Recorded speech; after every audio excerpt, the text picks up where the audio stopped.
there, weavers. Welcome back. This is Grace with Tangled Webs Weaving, and today I'm going to be lashing on my warp to the loom. So I normally tie on my warps, but I saw a post and somebody suggested using cotton crochet thread as your lashing material and using a netting shuttle to lash on. So I thought I'd give that a try. The first thing we need to do when tying on is to create a slip knot at the end of the warp to put our lashing cord through. So these slip knots are to keep my warp from pulling through the reed. So I'm going to pull that out, and I'm going to pull all the threads fairly firmly as if I was going to tie on. And I've separated these into about 1-inch bouts. Now normally I would tie on in 1/2-inch bouts. I've just found that I get a better more even tension when I use 1/2-inch. But for this tying on, since the lashing cord will go through the middle of the bout to tie on, I figured that 1-inch bouts would work just as good. So I'm going to pull these all tight, and then I'm going to create my overhand knot, or I should say my slip knot, and I'm going to put it very close to the end. So you can see that that is really close to the end. And that's about where all of them will end up being.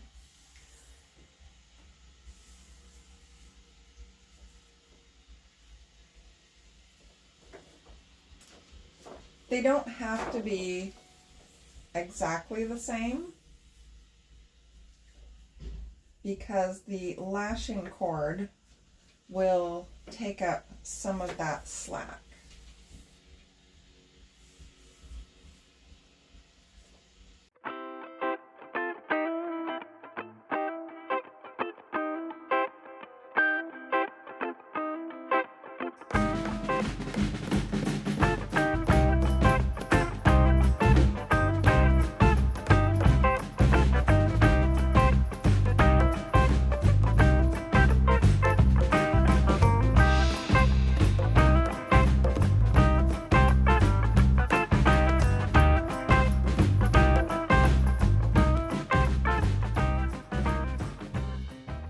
If you're unfamiliar with how to tie a slip knot, all you do is take 2 fingers, wrap your yarn around, then pull the free end through that loop that you made with your fingers, and don't pull the free end all the way through, just create a loop.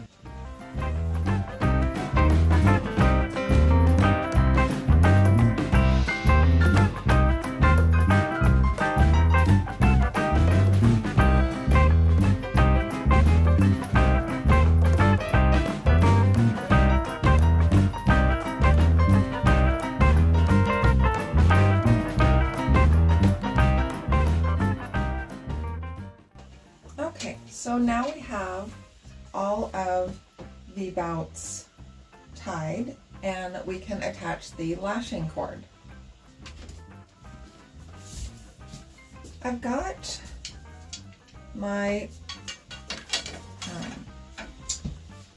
bar set up here to tie my warp onto, and I like to support it with just a couple extra dowels that I have, and I've got this marked to where it needs to sit, and then I have my center point marked, and I've marked where the edge of my warp will be.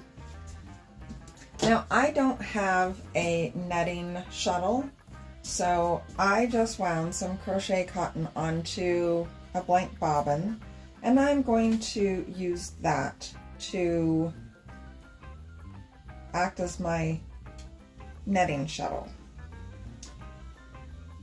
So I'm just going to tie this on here.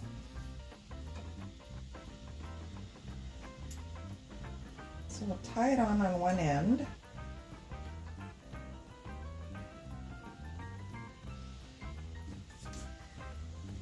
I'm going to take each bout. Oh, my bouts are too long. I need to wind these onto the back beam a little bit. That should do fine. Okay.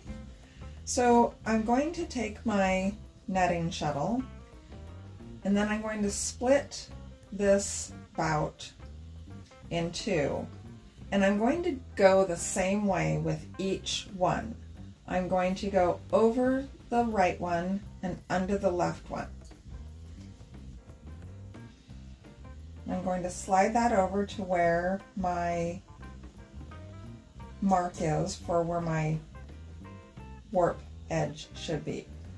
And then again, I'm going to always do the same motion. I'm going to go over the warping bar and then under.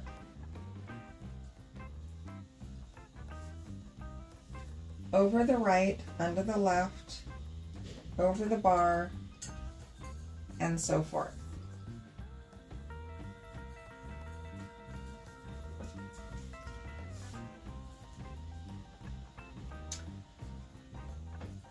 Keep some even tension on the warp as you go along, and that is what makes using something like this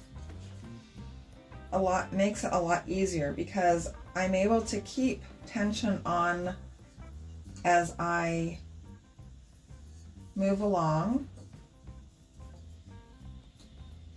and unroll it.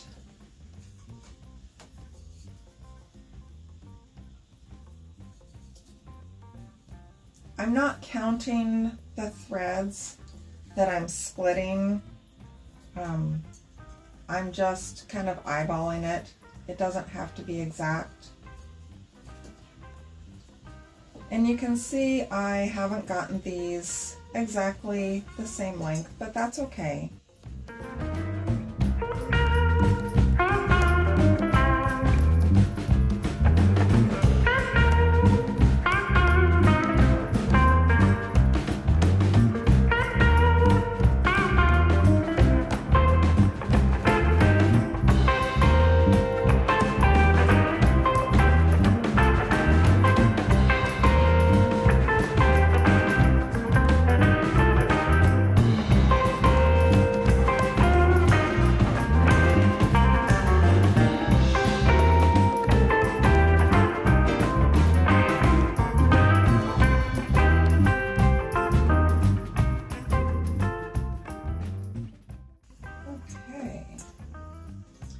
So now we're going to go around the end a few times, just to kind of keep it secured. And we'll just put our bobbin or netting shuttle over here, and then we're going to feel the warp. Now I can tell this end is very loose, so we'll go ahead and remove these supporting rods. And we're going to loosen the tension on the front. I'm going to roll it back some on the back beam. There we go. And then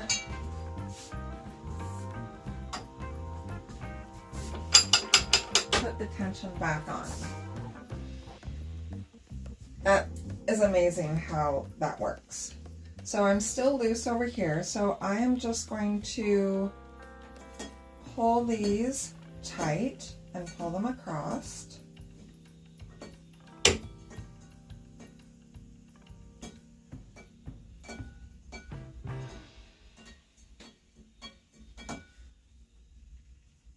That is almost perfect.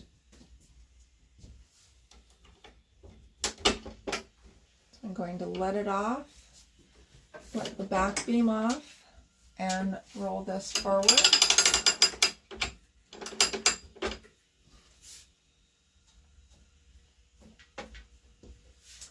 And I'm going to do that one more time. I think I'm going to go ahead and cut this now.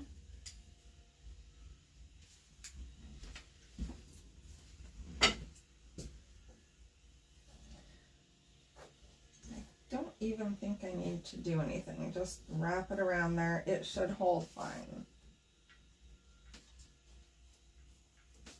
All right, I'm going to release the back beam again and pull it forward a little more.